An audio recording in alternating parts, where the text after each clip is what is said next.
తేడాతో ఓటమి పాలైన మా సోదరులకి సోదరిమణులకి అట్లాగే ఇందాక నామా నాగేశ్వరరావు గారు చెప్పినట్టు కొంతమంది గెలిచి కూడా ఓడిపోయిన వాళ్ళు ఉన్నారు మన పార్టీ నుండి.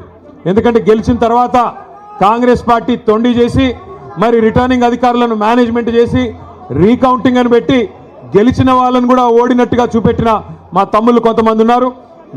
మీకు అట్టే జరిగిందా?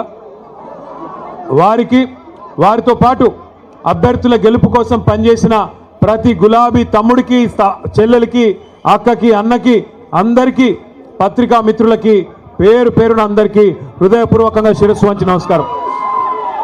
ఈరోజు ఖమ్మానికి వస్తుంటే మాకు పాలేరులో నాయకన్ గూడెం కాడ మరి మా తమ్ముళ్ళు పాలేరు నియోజకవర్గ సోదరులు పెద్ద ఎత్తున అక్కడ స్వాగతం పలికారు.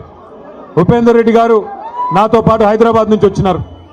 ఉపేందర్ రెడ్డి గారు నేను అడిగినాను, అన్న ఎట్లా జరిగింది మీ నియోజకవర్గంలో సర్పంచ్ ఎన్నిక అని. వారు ఒకటే మాట చెప్పారు, కాంగ్రెస్ ఓటమికి రంగం సిద్ధమైంది, తొందరలోనే పల్లెల్లో ప్రజలు భరతం పట్టడానికి సిద్ధంగా ఉన్నారు. తొందరలో కార్పొరేషన్లో కూడా అదే జరగబోతోంది, మున్సిపాలిటీలో కూడా అదే జరగబోతోంది. తప్పకుండా మళ్ళీ ఈ క్వార్టర్ ఫైనల్స్లో మంచి ఫలితాలే వచ్చినాయి. సెమీఫైనల్ రాబోతోంది.